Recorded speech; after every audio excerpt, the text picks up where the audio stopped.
Thanks, everyone. Can you hear me? Is it okay? Cool. So I'm gonna tell about a subject that usually is not mentioned in the books, you know, but lots of people come across it as they start working on their first models. Is that we want to do big data kind of, but we don't have data, at least good labeled data. And since this talk will be to a large extent aimed at startups, you know, people who did not accumulate or who don't have enough money to label lots of data, I want to use this opportunity to advertise my friends from Bitspiration Booster.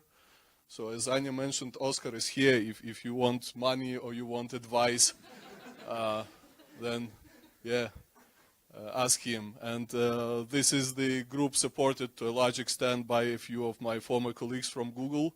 So there is expertise in machine learning and, you know, scalability and lots of other things. Right, so with that, let's start. Oops, wrong button. So why bother? Again, many people, you know, when you talk to them and they're doing machine learning, and you come to them with your problem, or they want to pitch their own startup, they say something like, you know, generic phrases, we're gonna solve all your problems with big data and artificial intelligence. And then you dig into it, and especially in some cases, as you know, recommender systems, it turns out they don't actually have the data. And oftentimes it happens they don't know where to take it. So to some extent this talk will be about it and different pitfalls on their ways. So there are a few standard definitions. As you're reading any book or you're going through the course on machine learning, there is the supervised, you know, when you have clean, nice data with good labels. There is unsupervised, when you have no labels at all and you're doing clustering or, you know, exploration. And reinforcement learning is often mentioned, especially since it was popularized by DeepMind and the likes of it. This is kind of an agent that learns about the world and learns how to perform in this world and how to get some reward or survive. And usually then the book goes like, oh, and in this book we're gonna concentrate on supervised learning, and that's what they do. There are a few more definitions which you can come across. And here we start going to a territory of vagueness to some extent. So there is semi-supervised learning. And semi-supervised is usually framed as we pre-train on unlabeled data, but then we train on a given task on some subset of data that is labeled. And there is this weakly or distantly supervised. It's kind of, we don't have enough money to get good labels, so let's get bad labels for lots of examples, and then let's have some hand-picked examples which have good ones. And there is one more point, and it's important, and it's the one I will not talk about here.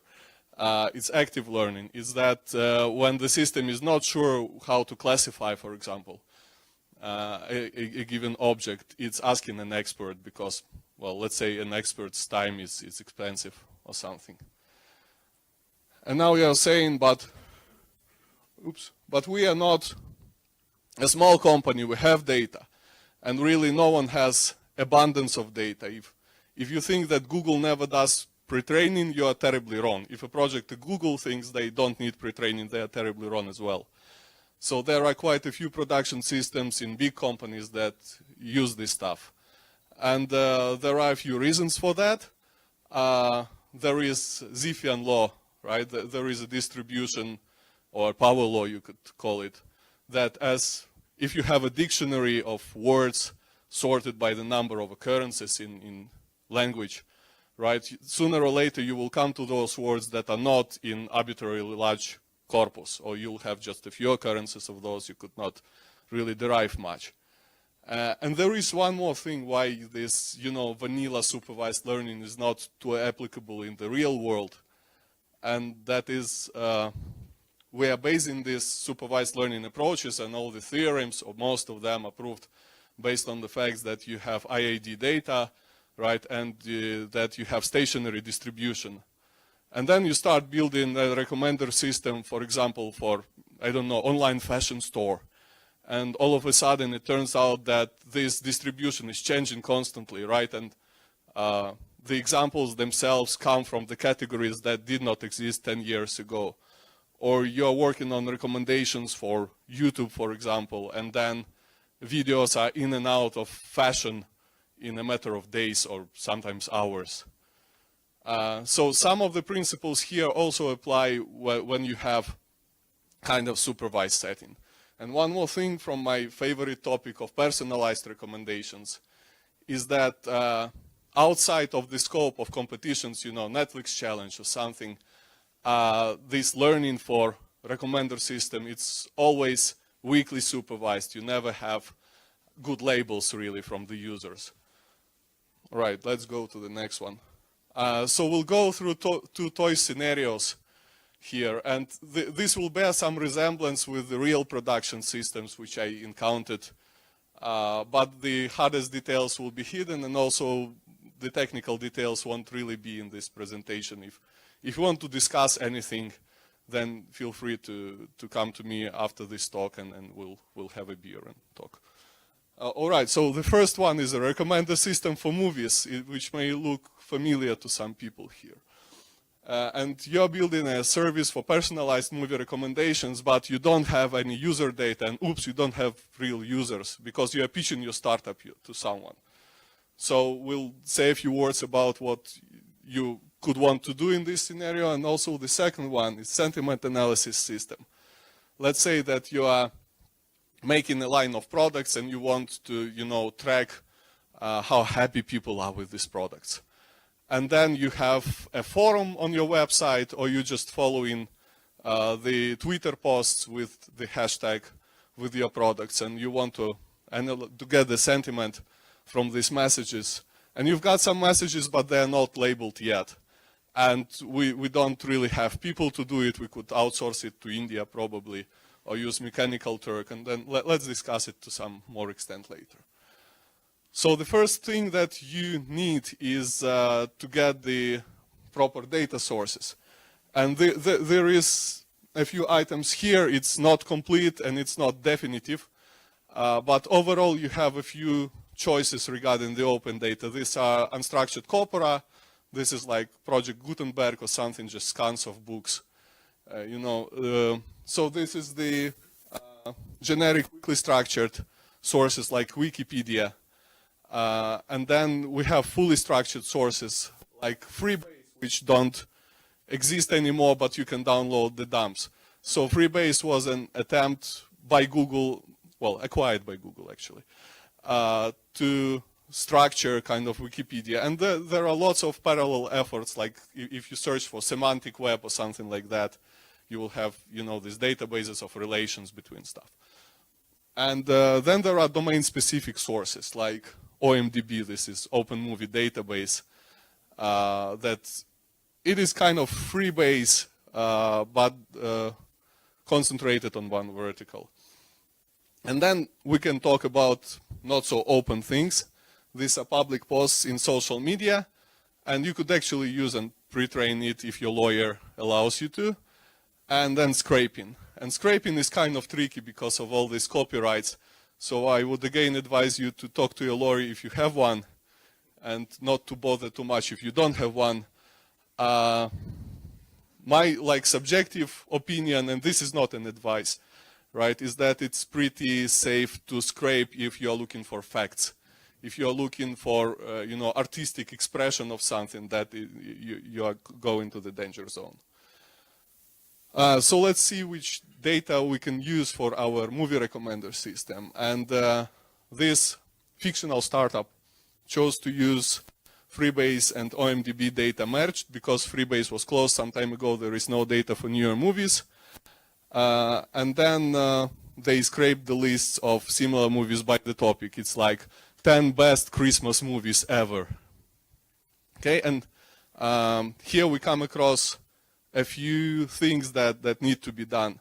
First of all, if you are going through text, and this will be, for example, the titles, you will need some kind of named entity recognition, but this could be mitigated by only scraping the sources that are specializing on movies. You could take perhaps movie year into account that is often mentioned near the title, or the links to some reference pages. And then this is reconciliation between two data sources. If you have movie and actor and whatever director pages at Wikipedia, at Freebase and OMDB, you need to merge these structures somehow, and this is not as trivial as many people think. And then what about sentiment analysis? And this is a pretty classic approach. You could come across it in some of the papers on sentiment analysis even. So we take the data that is similar in character to what we have, and we take a huge corpus of it. Let's say we are taking like tens of millions of public Twitter posts, and then we pre-train word embeddings on them. And then we build something like, I don't know, convolutional neural network, right? Usually they use it for sentiment analysis on text. And we take only the messages that have emoticons. You know, if there is a smiley, a happy smiley there, then probably it's positive emotion. If there is an angry smiley, probably it's negative emotion. So we train on this, and we finish with like hundreds or maybe low thousands of manually labeled posts. And we become more and more specific and more certain in our data as we go down. All right, so there are a few assumptions. Let's take movie recommendations because it's kind of more interesting. We are traversing between domains. We are going from the domain of lists of movies or movie reviews to the domain of users. And the first is a pretty generic item. So how accurate and how complete our data is.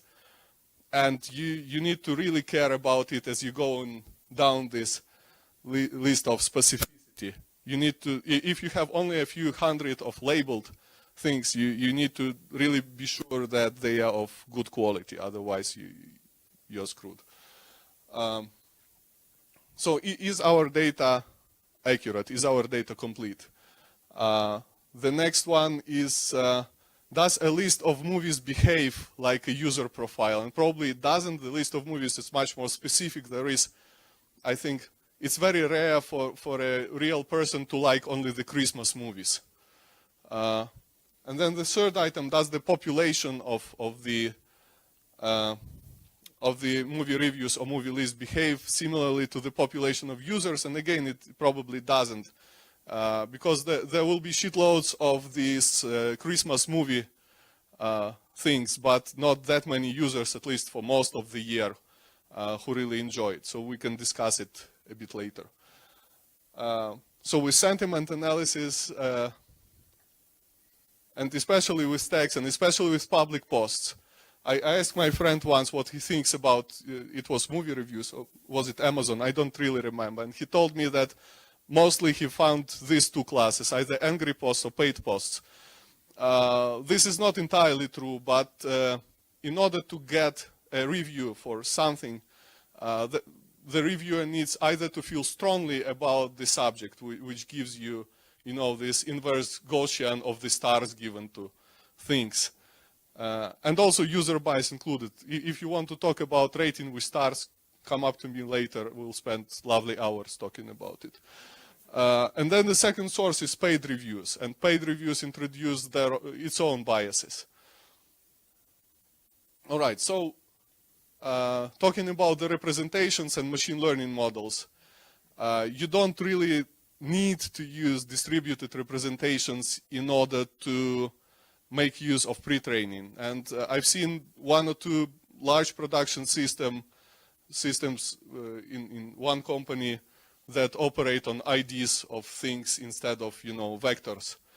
But this distributed representation stuff, it generalizes pretty well. And even this is the illustration from the paper when they generated text descriptions for images. And there were two spaces, one with embeddings of words and another of phrases maybe, and another with embeddings for images, and they found a transformation between those two, and it appeared that also for the examples that the network on one side never saw, this transformation could produce suitable representation for another site. So for example, our image recognition stuff never seen a truck or a cat, but still from this relation with text, it could produce points that are pretty close to where it should lie. And one more thing about neural networks. Neural networks are pretty elegant things for pre-training, because, so this is the illustration of the first, I guess, version of Inception network. So Inception network is a large network that's trained for image classification, and it took, at least back then, like a few days on advanced hardware to train it. And what you do if you want to operate with photos, but your task is not classifying between these 1,000 categories, is that you cut out the top of the network and replace it with your own layers, and you train them. All right, so common pitfalls that people encounter, and these are kind of contradictory, at least the first two. So first one is over-reliance on pre-training. If we take a huge corpus of text and we learn word embeddings, let's say we just, launch the open source Word2Vec implementation, and we use them for sentiment analysis without any adjustment, then sometimes our results will be terribly wrong, because antonyms often appear in very similar contexts. Like in a review of a restaurant, we have an awesome dinner and we had an awful dinner. So, everything in the context except for this antonym pair is very close, and the antonyms will be very close.